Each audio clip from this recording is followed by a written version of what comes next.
Hey everyone, and welcome back to Trampoline Insight. I'm Stephen Gluckstein alongside Nuno Marino, and today on episode 3, we are joined by a very special guest.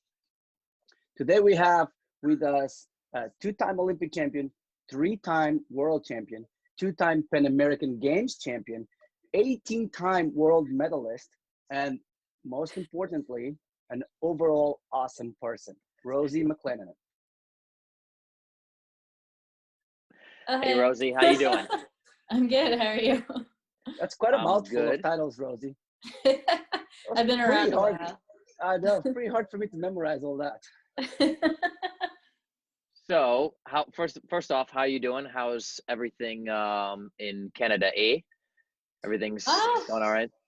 Yeah, things are all right. Obviously, things are locking down pretty aggressively over the past few weeks, but yeah, I mean, you get to spend a little bit more time with my husband, which is nice, and borrowed some equipment from my gym. So I have a gym in my living room. Who needs a living room anyways? Nice. Yeah. I'm a little jealous. Yeah, it's been all right. We'll get to that later whenever Steven starts asking all those questions of what you've been doing. Yeah. You know I'm curious. All right, so before we dive into some more questions, why don't you tell some of the listeners maybe that don't really know too much about you other than your title. So tell us about yourself and how you began in the sport, and yeah. Sure. So I'm the youngest of 4 kids, and sports was a really big part of like how my family interacted, and it was a really big part of just like our life growing up. So my parents kind of tossed us into a ton of different activities, including gymnastics. So my older brothers and my sister did gymnastics, but it got to a point where the coaches wanted them to be doing a lot of hours at a really young age, and my parents still wanted us in a diverse array of like activities. So they quit gymnastics, but always loved the trampoline, so found a trampoline specific gym. And my sister and I kind of tagged along and been jumping since I was 7, competing since I was 9, and still going. So do any of your siblings look back and kind of get a little bit ticked off that they could have been the Olympic champion or world champion, that they missed out? No, I mean, both my brothers made it to the international level. Really? Yeah, my brother Matt made it to WAGs. He competed in Australia in '99. The same with Mike. Then Matt tore his ACL doing some shows, and then decided to stop.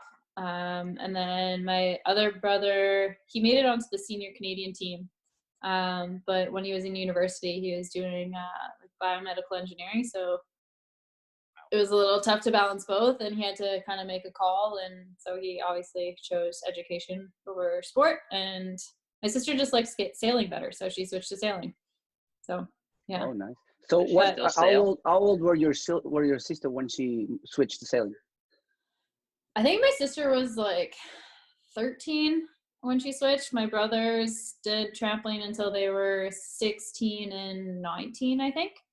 So, or 18, I don't know, something like that. So they did it for a while.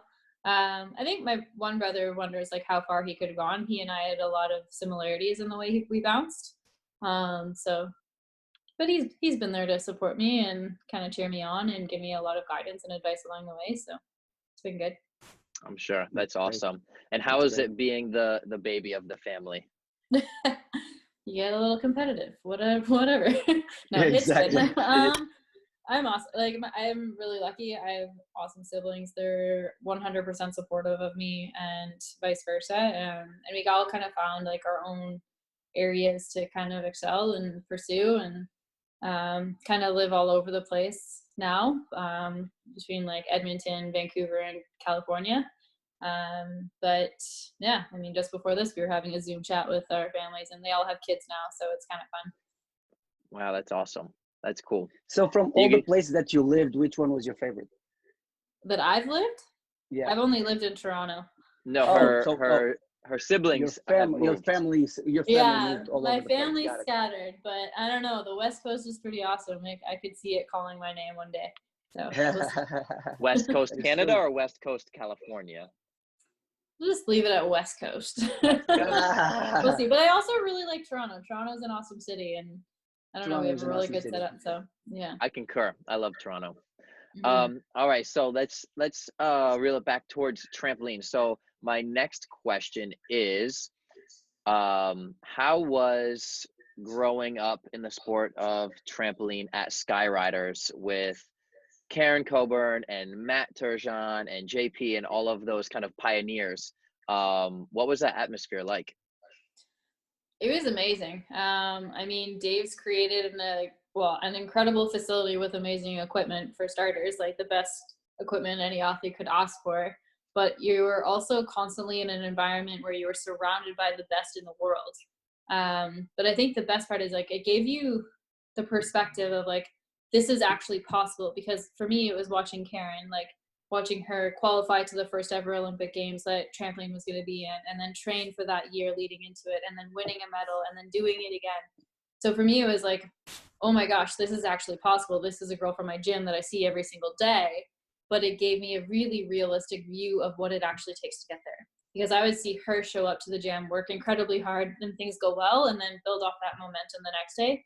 And then other days, show up to the gym, have a terrible training, and still, no matter what, show up the next day, get back to work. So I think just having that exposure and then obviously living with her advice and her guidance was incredible. And but with Dave, I think the most important thing for him is he just loves the sport. And his biggest passion is to grow the sport, make it better. And so it doesn't matter if you're a Canadian athlete, a Skyriders athlete, an athlete trying to pursue the world record difficulty or one learning a backflip for the first time. His passion is just seeing things click for athletes and making them better and making the sport better. So I think all of that just makes it a really fun and incredible environment that like you're constantly pursuing excellence and constantly trying to be your best and get better and help each other get better.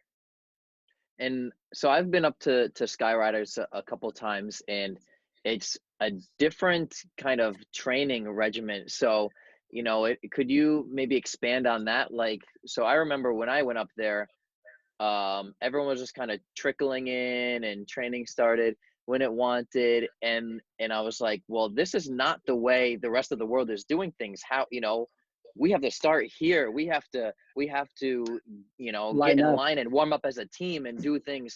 And it was a complete opposite. And I was like, USA style. well, not USA style. There's many countries that do this Many in the countries, world. that is true. And this is not something, that I was like, how are they producing such high level, and not just one or two, like many high level international athletes are coming from this. So could you touch up on what was that atmosphere like? Was it serious, was it goofy and fun, or how could you have this, I don't want to use the word laxed, but chilled out training environment and produce such high results? Well, I think there's two keys to it. I think one is it's driven by passion. Everyone who is in the gym wants to be there, is choosing to be there, and wants to do the sport and wants to be better. And I think that kind of leads to the other part. It's like it's internal motivation. So it's all fueled by internal motivation. And Dave's there to guide you and push you and encourage you and give you the skills and the foundations that you need. And but he works with athletes that want to work. And I think constantly being surrounded by top level athletes, you constantly know what you have to strive towards or exceed to be competitive with the rest of the world.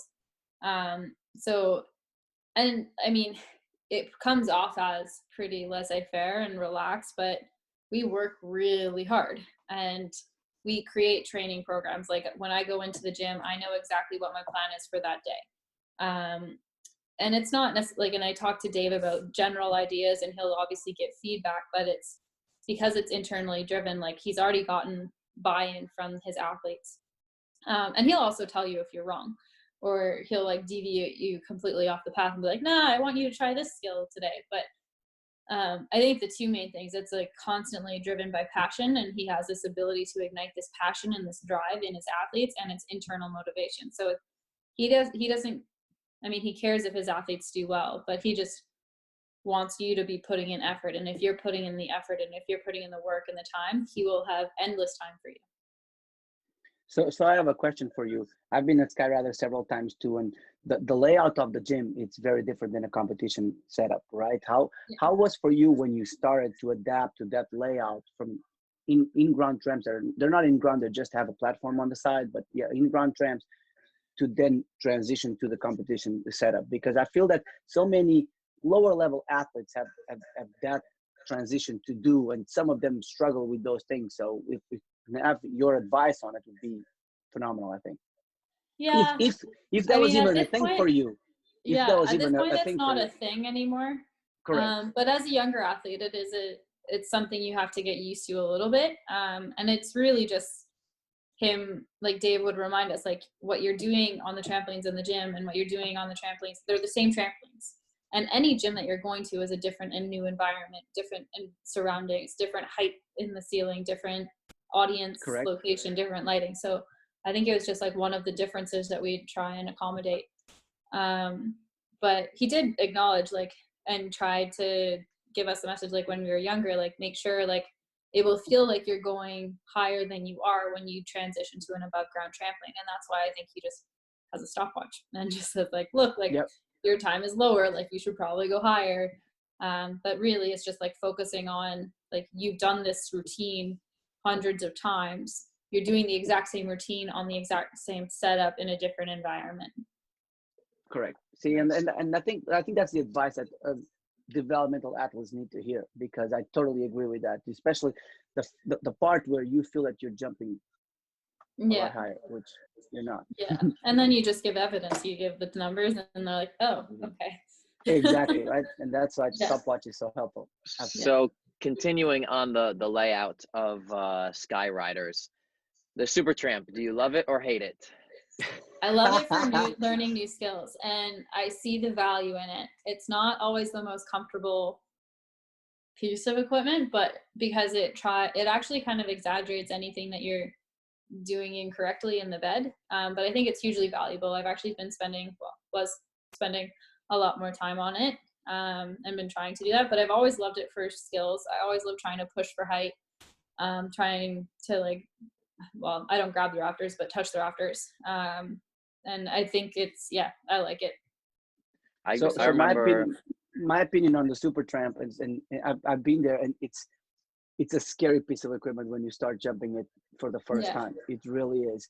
But I think you have to be so patient. Exactly. And the fact that you have to actually contract for so much longer compared to a normal tramp, I think it prepares you for something that other athletes cannot be prepared for. And I thought, in my opinion, that's part of the secret of the Super Tramp.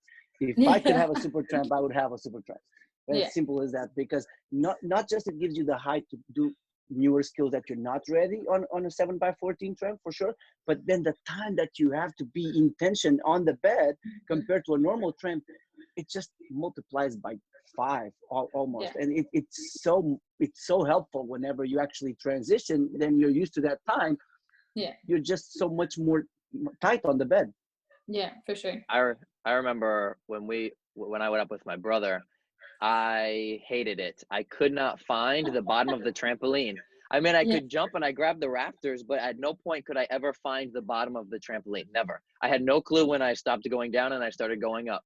But Jeffrey loved it, fell in love with it. He was doing routines on it, and it was super tough. And then it was even more tough when you transferred from Super Tramp on warm up to the 7x14 trampoline. It's like you feel like you're jumping on a double mini trampoline, which I guess is is great, right? Because it keeps you, focused on staying in the center. But it was always really, really scary for me. And I know there are some athletes that up there that love it and they don't want to come off of it. And then others, I think Jason might loves not like it as much. Jason loves it, doesn't it, Rosie? Tell us. Yeah. Jason loves it. Yeah, he likes it. Again, it's like you see the value in it and like use it to your advantage. It's a tool that we have, and we're really lucky to have it. So why not? Why not? Absolutely. Did Karen like the Super Tramp? I have a feeling that Karen never really liked the Super Tramp very much. I think she used it for new skills. but preferred 7x14. Yeah, exactly. And for those listeners that have never been to Skyriders, right? Could you give us a layout? How many trampolines do you have? How many super trampolines do you have? How many pits do you have? How much spring floor and rod floor do you guys have? Just fill us in. You could walk by Skyriders and not know it's there. It's kind of in this like industrial complex plaza that Dave actually dug down the floor to put the trampolines into the ground.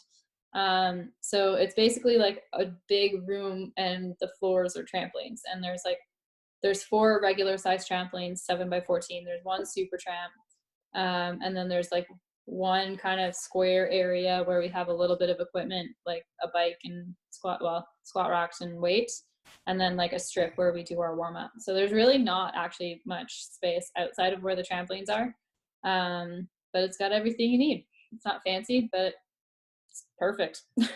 So I'll try to put some pictures up on the video when we finalize it. Yeah.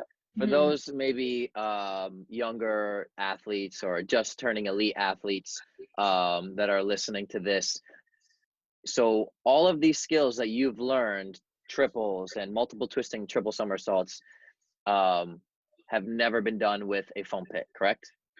Oh, we don't have a foam pit.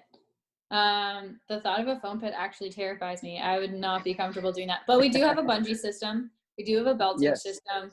We have the super tramp. We have like a thick mat, like a thick throw mat, and then we have thin throw mats. So we do take a lot of steps, but I've never learned a skill into a big foam pit. Right. I'm with you. I never had a foam pit, and I'm scared to go fly off of the trampoline. That's like against everything that I've ever done. It's like, aren't you not supposed to do that? You're supposed to stay on the trampoline. The blue is lava. Come on. But yeah. So training with Karen, right? You competed with Karen. You guys had so much success as synchro partners. Karen retires and is now the program director, right? Is that the right title? I think that's the title we use in the United States. How is that for you and for Team Canada? It's incredible. I mean, Karen's always been the most strategic mind that I've ever met in the sport. Maybe I'm biased because I know her better, but I think she's probably one of the most strategic minds in the sport globally. She has this ability to put together routines for athletes because she watches how they jump. She has this ability to strategize scoring and just understand the systems better than anyone. She knows how to, I guess, figure out the best patterns for different athletes. I don't know. It's been incredible. And also I think having someone who was an athlete in that role, she gets it. Right. She understands what it takes. She understands what support is needed. And she's willing to do that and does do that for athletes across Canada. And I think it's incredible for our program to have her in that role. I think it's really tough, and it's some things that we've kind of struggled with here in the United States over the past, I don't know, the history of the sport is that we want something with a strategic and business mindset, but then they don't maybe understand the sport. So then we get someone that really understands the sport, but then maybe they're lacking with, in the business or strategic sense. So that to find someone roles potentially. Right. Like have someone who's sports specific who can do the high performance and team development and strategic development, and then you have someone different who has that business corporate background that can facilitate the other aspects of it. So I think it's not as common to have someone that has both. But for us, she's our national team director, so she's very specifically involved with like the program development of trampoline, and then also double mini and tumbling along with someone else.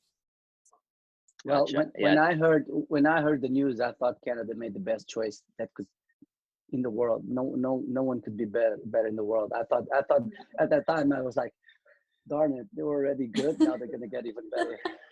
Yeah. No, so she's been great. Let's shift to that conversation about the Olympic postponement, and I think the whole world was applauding Team Canada when they came out with that sense, because everyone was thinking it and feeling it, and no one, I guess, I don't know if they didn't have the guts or what you want to call it, but no one was stepping forward. So the fact that they did was tremendous, and I'm sure you feel a lot of pride in that decision. Now, as an athlete, what are your feelings on the Olympic postponement and its date? So, should they have chosen a date, and if so, did they choose the right date?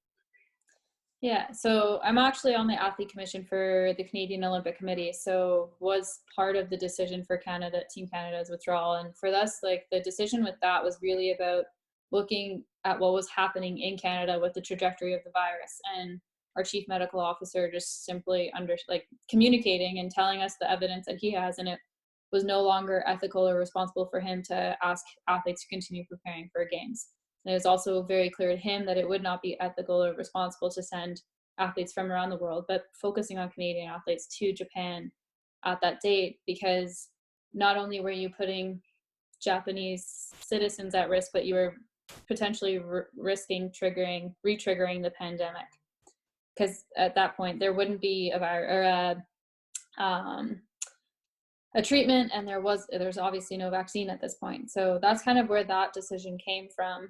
And it was really to try and alleviate the stress and the pressure and the anxiety that athletes across Canada were experiencing as they were seeing and experiencing their facilities shut down. I mean, I think, I don't see the decision as a postponement as an emotional one necessarily. It obviously has an impact, but it's really just practical. And if you are looking at the circumstances of countries across the world, like, there really was no option. There wasn't a choice. It wasn't a viable option to carry forward with the games. And I'm really grateful to the IOC that they didn't put cancellation on the table, and that they're committed to putting the Olympic Games on in Japan, because I do believe that the Olympic Games have this incredible power to be a symbol of hope during this time, and have this incredible power to bring the world back together once we've gotten through this pandemic, but only once it is safe. So for me as an athlete, I was really proud that Canada had the courage to step up and make the decision for Canadian athletes that it needed to, regardless of what the implications would be, because we needed to protect not only our athletes, but our population, the entire Team Canada of 37 million people. And then in terms of the postponement, I'm really appreciative that they made the decision sooner than later. I'm really appreciative that the IOC didn't have athletes wait another 4 weeks, because I think athletes across the world were kind of in this situation where you can't prepare for the most important competition of your life from your living room. And we all want to go there and have incredible performances and do our countries proud, but also do the Olympic Games justice in a lot of ways. So I think by postponing it, you're giving that opportunity. And by putting it a year later, it gives all sports federations the opportunity to create fair processes of qualification, because now there's not that time pressure. And it gives, I think, the games the best chance possible to go forward in a safe way and in a fair way for the most athletes. So now that you touched on the qualifications part, why don't we talk about our specific qualifications? Because we have one World Cup still to be done. So we have the 6th, and we have some continental championships that could possibly qualify some athletes to the games. We know that in America, we have a male athlete that can be qualified through the continental championships. And I believe we still have Oceania continental championships that they can still qualify through there. Otherwise, they'll have to use the World Cups. So what do you think? Let's say you could choose. What would be the best timeline for you to see these competitions that are missing happen? Where would you put it? It's safe. True. But okay. That's a good point. Let's say that middle of July we're back to be on our gyms. That's just. Yes. Of course, a date that no one knows for sure. But let's imagine that middle of July we're back in almost regular life, but that people can train now. So what would you do with the remaining competitions? I mean, yeah, I think you have to look at where the pandemic is globally. So if, I mean, we're talking a lot of hypotheticals here. Correct. Because I think the priority is like every athlete globally who is competing needs to have the fair opportunity to prepare and the fair access to the competition. I know as an athlete, it is nice to have more time knowing if you're the athlete competing in games, but at the same time, balancing that with having the top athletes at the date of the Olympic Games. Um, so, I mean, just looking at what's happening globally, like I don't think it's realistic to expect those competitions to take place this fall. Probably pushing it later is better simply just because of the trajectory of the virus and that it's going to be in different phases in different continents around the world and different countries around the world. So, I mean, in my mind, it would in some ways make sense to keep it the same timing that you would have had this year, or maybe having that final World Cup a little bit sooner, depending on what other competitions are on the agenda as well. So I was just thinking about that because on the latest podcast, on episode 2, we talked a little bit about this, right? And obviously we don't know the timeline on where this is going to end, but I see as a possibility FIG wanting to do these competitions in later this year. Right? No, I don't know how late this year, but maybe later this year. I don't think that. But you think that that's probably not yet a good time to do it. But so I guess the worst case scenario would be to have them on the exact time that it was going to be this year, 1 year later, basically, because they would still be able to fulfill the timelines. If they had it this year, they will have it for next year. That would be the worst case scenario. But I do agree with you. I think the World Cup should try to be a little bit earlier, maybe beginning of the year, if possible, because we do not know where we'll be at that time. But I do agree with you. Early spring, late winter, maybe, and then have the continental championships in and around then. But yeah, I think as an athlete, like the reality is like often we don't get to have as much say in those calendar settings, and you get given a calendar and you figure it out from there. And so, I mean, even when like all athletes, when the games are still going to take place on July 24th, regardless of our situations, you go into a situation where you're like, okay, like I'm just going to make the best out of whatever I can do.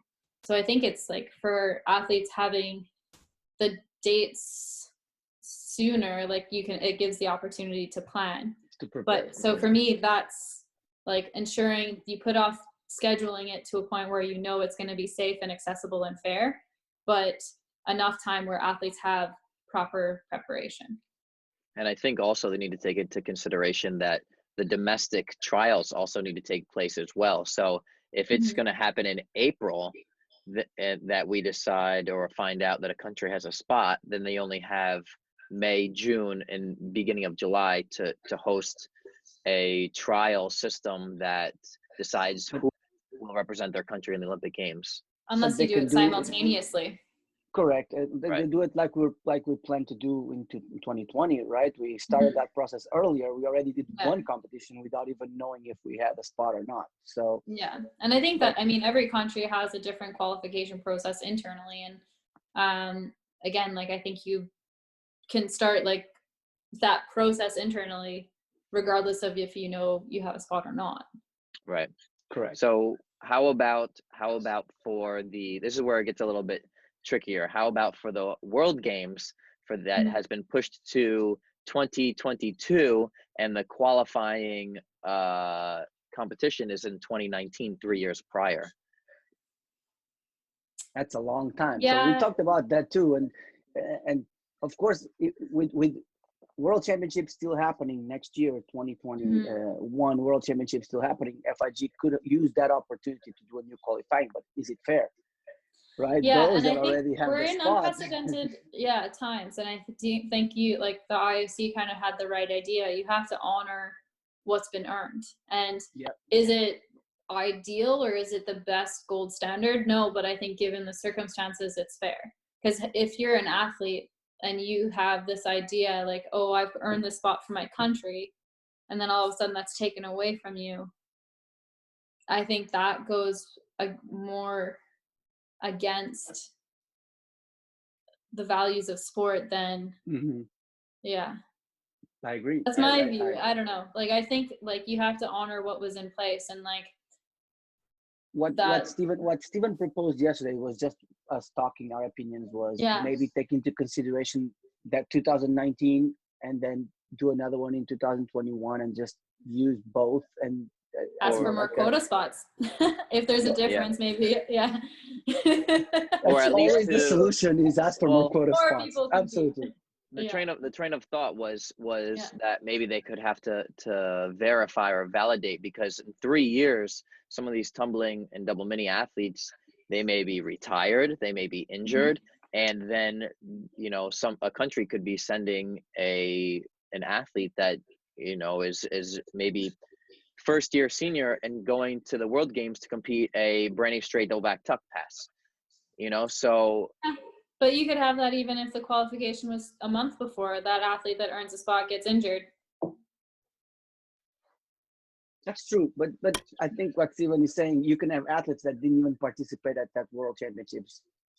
Again, as I said, it's kind of unprecedented. It's hard, and I think you can see it both ways. But I do think it is the fair thing to do, to honor what was earned, and then hopefully, if there is a situation like that, a country would do the right thing and like say they don't have an athlete who's up to standard. They take a step back and say, we don't have an athlete at that level. And I know that in the past, countries have chosen not to participate at World Games, and the next person on the ranking has been invited to go. So, but like we talked yesterday, it may happen. So yeah, we'll see. Yeah. So how has your quarantine been going, and your quarantine training? Can you in your home how gym? have you been? How is your quarantine training on your own gym?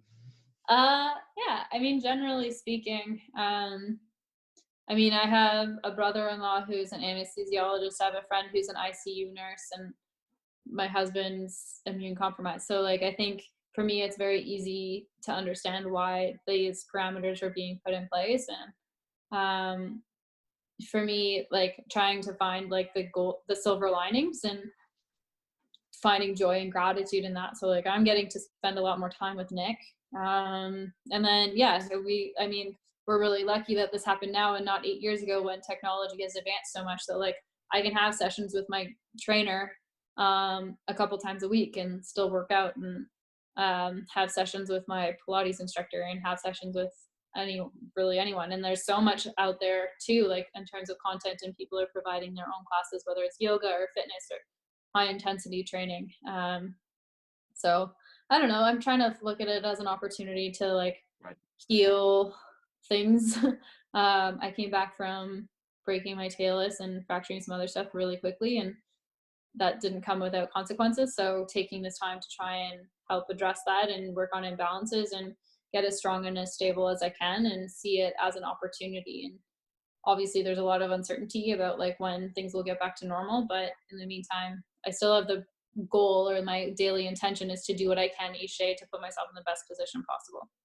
So it's been interesting, and you get to have fun a little bit too. Like I've gotten to like push a lot more all of a sudden when like we have 16 months or whatever, or however long till the next World Cup, to train versus like 4 months to try and peak. Like your training dynamic completely changes. So I went from like being very cautious about like what I was doing in the gym so that I could maximize my trampoline training, to being like, oh sweet, like I have the chance to like get as strong and powerful as I can, and like if my legs are burnt out, then it doesn't really matter. So it's, I don't know, it's been fun to challenge myself and push myself, and have, well, I guess my trainer do that as well. So yeah, that's awesome. And I think you just enjoy being sore more often. Yeah, well, I mean, yes, sore, but like less like on trampoline pain. So yeah, exactly. Yeah, changing pain. So I was curious to that question, because someone who's a veteran in the sport, I can see two different ways, because I know a lot of the younger athletes are taking this opportunity to increase flexibility, increase strength, increase power. But someone, who's been competing for 10, 15, 20 years, maybe they want this time to just recover and relax and chill out. So it sounds like you have a healthy balance of both of them. Besides trampoline and fitness training, what else have you taken the opportunity to do? Did you clean out your room? Did you learn Japanese? Did you? I painted the wall. Interior decoration. No. Nice. I can tell That's the like squat rack is very feng shui in the well, living room. yeah, we had to move around some furniture to make room for it. But I think it's just like a lot of the day-to-day normal stuff, some household chores and things on my to-do list that have not been prioritized for the last year. Getting through those, spending a lot of time FaceTiming like my family and friends, and trying to get outside a little bit on their front porch, and yeah, I don't know. Just That's having good. taking the chance to like take a step back. So tell us, what do you think Rosie will be doing after the Olympic Games 2021 then? Tell us, have you thought about that? Well, first I got to get there. True. Yeah. True. I can't take anything for granted in this, well, any sport, but That our sport. that is for sure. That is for sure. Absolutely. Yeah. I mean, if I had the chance to compete in Tokyo, had it been this summer, my plan was like after to take a few months to like really figure out what I wanted to do, and start kind of planning for a next career, but also like figuring out how much longer I wanted to jump for. And I kind of went into Rio with the same mentality. Like I didn't want to make any decisions about when I was going to compete until, or if I was going to retire right at that point. I think when you're so invested in something emotionally and physically, like you can't give everything that you have if you've already decided this is my end date. So I think I'm going to try and go into, well, I mean, I'm going to, in the meantime, do what I can to try and earn a spot to Tokyo next summer. But after that, I don't know, maybe I'll have something a little more solidly lined up by then. But for me, like, I love the sport. I love training. I love the challenge. I love trying to do different skills on super and just have fun with it. So that part of it hasn't ever changed for me. So I don't know. Yeah, I'm not sure. That doesn't answer your question. That's good. No. That answers my question, because I believe that's the right mindset to have. That's exactly what I did when I thought about finishing my career. I never wanted to say that one will be my last competition. I don't know when my last competition is going to be. You know, for me, that's that's the perfect mindset, because like you said, if you put an end date to it, you will never prepare yourself the best way to get there. So also you put so much pressure on it, and like at that last competition, you don't go in with the right mentality because you're going to be hoping for this swan song, and like, what if it doesn't happen? And then people say, well, that one will be my last if it goes well. You can be 5 years and nothing go well. Hopefully not, but right. But that's why I never wanted to put that for myself. You know, I knew I was going to be done close to Olympic Games 2012, close to, but I did not know when. I did not know when my last competition was going to be. It actually ended up being like I was planning on competing later, and then like, oh, look at this opportunity that I have. Okay, perfect. Okay, I think I'm ready, and oh, that was my last competition already passed. So that's what it ended up being for me. So I think your answer was perfect, and I think that hopefully will help change some mindsets and help people see things this way, I hope. And I think like different people have different mentalities towards it, but I know for me, like, if for whatever reason I've already had my last competition, then like I'm really happy with my career, and like not just in terms of the results, like obviously I can't complain about those, but I mean in terms of like how I've approached it, and like what I've accomplished and what I've learned and the values I've gained from my experience in sport. And I mean, like, sport gives you such depth of experience. Like, it gives you really incredible highs, but it also gives you really significant lows that you have to work through. And the value in that depth, I think, has been really great for me, and like learning aspects in terms of what I can carry outside of sport as well. But they said, like, I do it now. Like, I could have very easily retired after London, and nobody would have judged me after that. But I chose to do the sport because I still love it, and I'm really grateful that I still get the chance to jump and train and compete, and because that's what I love to do. But I know if for whatever reason that was taken away, like, I'm also very happy with what I've been able to do. That's great. That's great. So let's say that it doesn't matter, but when you finish your career, whenever it is, okay, who do you see in Canada to follow your and Karen and Matt and Jason and all of those extraordinary people that achieved so many things? To continue the legacy. I mean, I think like Sam Smith is an incredible athlete. She's already had a lot of success, and I think she has a lot more capability within her. Same with Sofiane and Sarah out of Montreal. I'm going to focus on the women because that's easier. Yeah, I know the Fair. It's fair. It's fair. Obviously, Jeremy, like out of Montreal as well, has incredible skill, and I mean, they're all still pretty young. We have like one of the things I love about training our skydivers right now is we have a group of like, I think there's like 12 girls between the age of 10 and 16. Wow. And wow. they love it. And they have so much fun. And they are like varying in terms of the skill that they have and the talent that they have and whatever. But I think the best part is like they all push each other. They all encourage each other. They all support each other. They all love it. They all work really hard. And like there are a few of them that have really accelerated and are doing some pretty incredible things. Like there's one girl who at 13 is like was doing TRIF. And so I don't know, there's some pretty, and she's like, it's more than just like what she's physically capable of, like having some of like the mental aspects already in place and like that perspective of like a strong athlete, that like mentality of a strong athlete. So I think like there's a few athletes across Canada that will be exciting to watch, but also in some ways like it's in a way like too early to tell, because you never know, things change, passions change, right. or so. How about sorry, Steven, I just have a couple of questions that I'm very curious before I forget. So I don't know if you want to tell the people, but how old are you right now? I'm 31. 31. I'm 32 at the end of August. Yeah, 32. So if I have the opportunity to compete in Tokyo next summer, I will be 32, almost 33. Okay. And see, and now I forgot my next question, Steven. See, okay, you keep going, I'll remember. My question was kind of the same thing, but towards the gym, towards Dave and towards Skyriders. Will Skyriders, close its doors, or will there be a baton that's passed on to someone else? You mean what, with Dave? Yeah. So you think Dave's slowing down? No. I don't think Dave's slowing down. In 30, 40, 50 years from now, will there be a Skyriders? Is there someone already in place that's working towards taking the reins? Yeah. I think there's been a lot more effort to have Dave educate and coach and guide some of the younger coaches across Canada, not just in trampoline too, across other sports. He's got a lot of valuable insight and experience with that. I think there are people that could definitely take over the reins, and it's just a matter of that's what they want to do. So I don't know.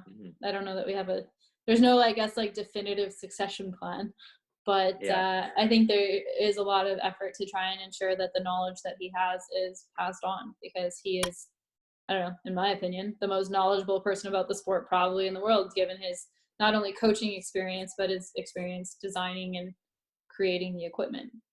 I would definitely say Dave is one of a kind. Yes. Definitely. That would be the way to describe it. Yeah. I just wanted to pick on something that you said before we go too forward, and then it's out of context, because I have a little secret to tell you, only the two of you, obviously. But you said you really enjoyed doing. Oh, no audience. You said that you really enjoyed doing new skills and on the Super Tramp, and when I went to Canada, Super Skyriders, the first time I saw the bungee set that you guys have, right? Mm-hmm. And I went back to Lisbon and I built one exactly just like that, so I could do crazy things on the bungee. I thought the bungee system was phenomenal. Okay, yeah. That was just a little secret that I'll tell you, but only the two of you. Yeah, no, it's good. It was a 4-point bungee? Yes. Yeah, we have both. We have a 4-point, and then it can be shifted into a 2-point. Correct. Yeah. It's really good. Great setup. Yeah, no, I've used it a ton. Actually, when I was coming back from my concussion, I used it a lot, because going from doing no flips to flips like regular speed, even a backflip, it was too much. It was too drastic a change. So I actually went in the bungee a lot to like holding the equipment to slow down the rotation to start reintegrating that information into my brain. So it's So not just for learning new skills. correct. Now that you touch on that point, I think it would be really great, because I think concussions have come a long way since the last 5 years. People would not talk about concussions 5 years ago, and then Yeah. now everyone talked about concussions. Do you want to tell us a little bit what went through with you, how it started, and how long it took to recover, so people can take a real look of what the concussion can cause? Because I think your case was from what I know, was Not ideal. severe, not ideal. Yes, I would Yeah. say not a mild one for sure. So I've actually had a couple. I had one about a month before London, but it didn't have any residual effects. And then I had another one in the winter of 2013. And I actually injured my ankle right after. So kind of figured that my head would heal in the same time frame as my ankle. And it did in a lot of ways, but there was some residual impacts of it. So in 2013, when I got back to trampoline, I actually started getting lost in the air, which I had never had issues with in the past. My eyes we figured all this out kind of retroactively, but my eyes would twitch. And so like on skills like Rudy out or half Rudy, when you have that split second to look at the trampoline, my eyes would twitch and I would get lost. So that was actually a really significant impact, because it kind of gave me this like really deep entrenched fear of the sport for a long time. And I was only just like building back confidence with that in 2015. So that was almost like a year and a bit. And then in 2015, I fell in training. But in a way, like I think because of my previous impacts, like I had underlying vulnerabilities. So when I fell, it triggered something before the Pan Am Games in 2015. I worked a lot with osteopaths and doctors, and they were able to get me to a position that was like really calculated, like figuring out what I could do in a particular window without triggering any symptoms. And it like in a way enabled me to compete at the Pan Am Games because everything was like fit into this box. I was getting treatment twice a day, every day for like a month before that. And it was literally a day-to-day decision about like what I could do, if I could do anything. And that was challenging. And then in August of 2015, I had taken a bit of time off after the Pan Am Games and ended up getting another concussion. So at that point, that's when everything kind of spiraled out of control. In August, at the end of August and the beginning of September, leading into the World Cups, I realized that I was in trouble, because I'd start trying to train because I'd be okay off the trampoline. But when I got back on the trampoline, I started having issues with dizziness and spatial awareness and headaches and pressure. And at that point, just like called everything, stopped everything. And then I ended up working with like vestibular ocular therapists, with osteopaths, acupuncture, massage, nutrition, completely changed everything. Obviously worked with a psychologist as well, because with the concussion, like not only was I having those physical symptoms that I talked about, but I was having issues with short-term memory. I was having issues with word recall. I couldn't put together sentences. I couldn't carry conversations. I was really light sensitive, sound sensitive, and it kind of plunged me into a really severe anxiety and depression, and I had a lot of issues with sleep. It took about until I wasn't jumping between August or probably July even, because I hadn't gone back really until November. That year, Worlds were at the end of November, and that was a qualification for Rio. And at the beginning of November, I was jumping this far off the trampoline with no flips. Wow. So that was stressful, not ideal. But over the course of that 3 weeks, again, like I had someone coming into the gym every day with my training and like assessing me before training, during training, after training, and like really slowly over the course of 3 weeks built back up to doing some routines. But realistically, like I did my first routine the week we left for Worlds. at that point. Wow. But even at that point, like while I wasn't having symptoms, I was having residual issues from the concussion. So it was just like, it's like your brain has these pathways, and then when you get a concussion, like you heal from the concussion, but your brain has like created deviating pathways to compensate for whatever the impact of the concussion was. So that I had issues with that probably even leading into Rio. And then after Rio, I took some time off and then came back again, and then started getting the same kind of residual issues. Like I would start jumping and get spacey in the air. And for a long time, couldn't figure out what was going on, why it was happening, because the concussion wasn't there anymore. But it was similar in terms of like feeling and sensation. So again, like I think I tried competing at a World Cup. It didn't go well. And it was like a month out from Worlds. And I just like was in a really bad spot mentally, physically. So I ended up calling that season quits. And then they did a ton of research in a way. Like I ended up getting a lot of testing done, including an MRI, a multi-positional MRI. And at that point, they found an instability in my neck that again had been kind of a residual thing from the impact of the concussions, but like from the actual fall. So over the next like 6 months, built back up again. So I think all in all, it was like 2013 until I'd say January 2019 that I was dealing with like the residual effects of that.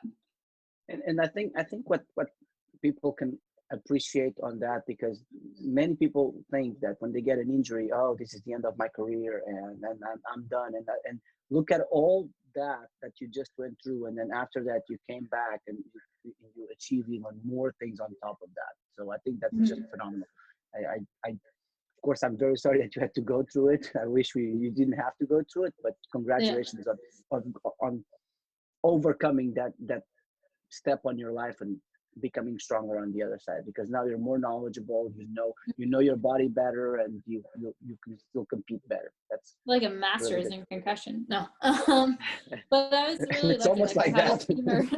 I had a team around me that didn't take no for an answer. Like I went to one doctor and like, well, like come back in 3 weeks, but don't expect to be any better, but didn't give me anything that I could actually try and do. So I was really lucky to have people around me who just like didn't take no for an answer, and like any newer type of treatment, they would just give it a shot. And it like literally went from like changing every aspect of my diet to be completely anti-inflammatory, to sleep, to the vestibular ocular therapy. I worked with a guy in Toronto. I worked with a guy 2 hours outside of Toronto. I ended up going to Portland, Oregon to work with a guy there for that. So it's just like a lot of research into like what might work, and giving everything, like kind of throwing everything at it and figuring out what worked over time, and it got better. It's good. That's awesome. That's some serious perseverance. I think that there's a lot of people that they go to their doctor and they listen to their doctor, and then that's, the end all be all is what the doctor says. What would you say to athletes and coaches about these concussions? I know a lot of people believe it's a trampoline, it's soft, you have pads, right? And not that they don't necessarily believe in concussions, but they don't necessarily think that there's any problems unless you're vomiting or falling asleep or something like this. Yeah. Well, I can tell you one of mine was from over rotating a Rudy ball out on a mat. And so it doesn't actually have to be a huge impact, but I think the most important thing is for the athlete to be honest with themselves about what they're experiencing. And if they are experiencing anything, I think like everyone has to become familiar with what the signs and symptoms are, and what the risk factors are. And then the athlete has to be honest with themselves about what they are experiencing. And then they have to be honest with the coach about what they're experiencing. And the coach has to trust the athlete, because it's not like a broken limb where it's visible. But I think that's where like the coach athlete dynamic becomes really, really important, and it has to be built on respect, and it has to be built on a foundation of trust. And like Dave, I can tell you for the majority of the time, didn't understand what was going on or why I was having such difficulty. But 100% of the time, he put me as Rosie the human first and supported every aspect of my decisions and the decisions of the people around me supporting me. So even if he didn't get it and it was frustrating him, he did not, I mean, he questioned it to learn more, but he didn't push me. And that's where, like, especially coming back, like I had to be very honest with him about like on days where I felt off and unsafe to jump versus like when I was just afraid. And so that's where, like, yeah, the dynamic and the trust and the relationship between the coach and the athlete has to be really strong. Yeah, but it can kind of come from anything, I guess. Yeah, absolutely. And I think that's something that I think coaches and athletes absolutely need to work on looking for, you know. Mm-hmm. And like you said, being honest, absolutely. So I got another question. This is kind of for everybody, since we've all been around since 90s, 2000s, right? Where do I you started see, yesterday. I don't know what you're talking about. where do you guys see the sport 10 years from now? In the year 2030, what is happening? What is the sport? Who is the sport? I'll let Rosie start. Mm, Well, we'll take a baby step into it. How do you Yes. feel about the new rules proposed for the next squad? the 2 optionals. Yes, Correct. counting 1 3 routine. second routines, 2 voluntaries, sorry. Yes. I think it's kind of cool. I think the only risk in it is like there won't be as much focus on technical aspects, but I think that's a responsibility of the coach and the athlete to figure out in their training. Totally agree. Also, if there's like making sure that there's some variety. So I don't know. That's only requiring a repertoire of 10 skills in competition. Maybe if there's still a way to require or like encourage, or like bonus, like if you have a repertoire of more skills, because you don't want it to get too monotonous or repetitive. But I don't know. I think obviously they will never let that happen. This isn't about what we think is going to happen. This is about, the question was like what I want to happen, no? Yeah. So that is true. yeah, I'm just talking hypothetical. No, I think it's like one thing that I love about our sport is like you can constantly push the limits, and like you've seen a lot of people trying new skills, a lot of people trying new routines or different orders, and getting creative with it. So I think you're going to continue seeing that, and I think right now like there's a lot of balance between like difficulty, height, and execution, and I don't know. I think you're gonna see a lot of the younger athletes coming up and really trying to like fight their way through and impress us with some really cool routines and really cool skills. Well, I think for sure the women, we're gonna start to see 3 triples more often. I really think so. I think some of them already pushing. You already competed 3 triples once, at least once in competition. I don't know if you did it more than one time or not, but you competed 2 or 3. So, and I think we'll see it more often. For the men, it's gonna be hard because they're already pushing 5 triples, but maybe they'll get one more there. Yeah. Maybe they'll be able to do one more triple. And more athletes doing it too, or more twisting to add it to those triples. You might see different triples. It might not be like correct more triples, but like more triples with 1.5 twists or 2 twists correct. or 3 twists or whatever. I think so. I think and having the perspective like a triple jump athlete has, that okay, well, that first one was not very good, I can count the second one, right? So it just they try their hard on the first routine. Okay, that was not good, so now I can either try harder or go safe, or they start safe and now, okay, I'm happy with that score, let's try harder. So I think the strategy of the game just increased tremendously. I think it's going to be phenomenal. Yeah, but not many athletes train more than one routine, because even right now you have the opportunity to change your routine between prelims and finals, and very few athletes do. Very few do. I feel like there's a way to encourage that. It would be kind of cool. But I think it's going to happen more often. I think it's going to happen more often. Even we'll see. I anticipate people coming in to do their safe routine, get full 10 skills under their belt, and then on the second routine try something hard. It would make no sense to go, but there's no opportunity to warm up.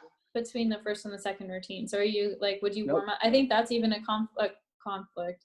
I don't know, that's not the right word, but like, Which routine would you warm up? yeah. But it's the same thing with If your you warm only ups right have now. like whatever, an hour. It's not though, because finals are always on it. Well, except for the Olympics. But Yeah, you but have you your only have compulsory what he's routine and saying, finals yes. routine. So Yeah. you have and right now your compulsory or first voluntary is still 4 difficulty skills, essentially half of an optional routine, right? So you have a choice to warm up your first routine or your second routine. So it's So similar. there is always one that you don't warm up. Tuck it. No, I'm kidding. Don't do that. No, I think the next 10 years are gonna be interesting, exciting. Yeah. I think. Do you Exciting. so what do you so two questions. Number one, do you anticipate quads coming into the game, or will we see 7, 8 triple routines before the quad comes in? I think we'll probably see 7. See, I like 7 these. triples before I think the we'll quad. see 7 before the quad. I don't know. You Because- don't think athletes are already working on quad? Oh, I think so. Yeah. There are athletes that already competed quads before, Yeah. but whoever tried to compete quads before, they were not very successful. So, Well, they so weren't we'll the right see. athletes trying it, maybe? I don't know. Well, Yeah. true. I don't know. Maybe Don Long wants to come and do a quad. We Yeah. aiming to change this sport. So Yeah. we'll see. I think And quad. how about equipment? Mhm. Do you anticipate the equipment, the FIG pushing the boundaries, maybe making a bigger trampoline or a more powerful trampoline? Super tramp competitions? Yeah, maybe, or somewhere in between Super Tramp and a 7x14. Well, all I can say, it was discussed in the past during my time in the technical committee to make it a little bit wider. It was discussed. It was not approved due to the fact that all the trampolines in the world would have to change, and financially that would be a huge burden for all the clubs and. They change all the time organizations. anyways. But not the Well, frame, just the bed and But springs. not the frame, correct. So even sizes of gyms and all that. I don't think FIG is against it, but Yeah, I'm that's not- fair. There are a lot of unintended consequences to that. that is the biggest reason. Yes, but okay. But let's say it could happen. Would you think that a wider trampoline would make sense? Depends on how it bounces. Right, yeah. I agree. I agree. I mean, if you get an unstable wider trampoline, it's not going to do you much better than a stable narrower I agree. trampoline. You should ask Dave Right. to build one just the same. He already has. Same length, a had little bit one. wider. You see? Yeah. Does it So bounce good? it's what it would be 14 by 9. I don't know that it's that much wider. I don't actually know, but he likes to experiment on us. Oh no! Oh, I know. But it's actually, it's like more powerful, and I don't think it's a different frame though. I think that just like the springs are. I don't know. I'm talking without actually knowing. It's okay. Ask Dave. But Interview Dave. I he know, can tell you. I know. Yeah. I know for You get a sure lot that of good Dave stories. would love to see a wider trampoline, and for him, it's not even that hard to make the existing frame wider. Yeah. Yeah, Or absolutely. put a wider trampoline in the existing frame. Yeah. I guess So I don't know. So smaller springs with a wider bed. Oh, I don't for know. example. Yeah, this is a question for Dave. I know that's So, a question for Dave. speaking But I can on- tell on you a- that my gym would not fit anything wider. Yeah. That's all I So know. here's something that you guys can answer. How if you remember, how was your adaptation from 2009 2010 going from 4x5s and 4x6s to the 4x4? Were you in love or did you hate it? Did it take some time? I liked that it was more powerful.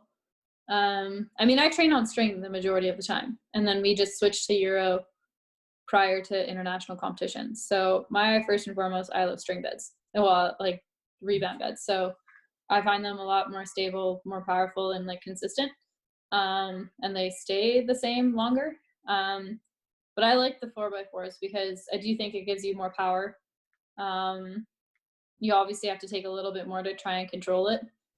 That's a little more effortful, perhaps, but I think it gives the opportunity for athletes to do more. So I think the initial transition was tough. Like I think you saw a lot of athletes who, because that was also the same year that the height rule came into play, so you saw a lot of people with issues with plantar fasciitis and foot issues. But once athletes had time to adapt and train their feet and strengthen their feet and adjust to the rules, like yeah, I liked it. I like it. How about you, I Nuno? think How it was gives more your opportunity. Well, I Yeah. liked it, but I had some trouble adapting, and mainly because we went to a World Cup, I think in Belgium, and that was the first World Cup we did in 4x4, and we did not have any 4x4s in our club. So we literally had 2 days to adapt to a 4x4, which Hmm. was not enough in my opinion. But again, I loved it because I always tried to jump as high as I could, and I was just limited by the equipment, or well, obviously by my strength, but the equipment allowed me to Yeah. easily go higher without having to increase my strength, right? So I loved it. Mhm. It was not easy to adapt, but I love the transition. But I agree with Rosie. I think we saw a lot more people with problems in their feet, plantar fasciitis, because of Initially. those beds initially. And I think it would be so interesting if someone would do a study how many kids, because now the kids start jumping on 4x4 initially right away, unless they have string Mhm. beds, right?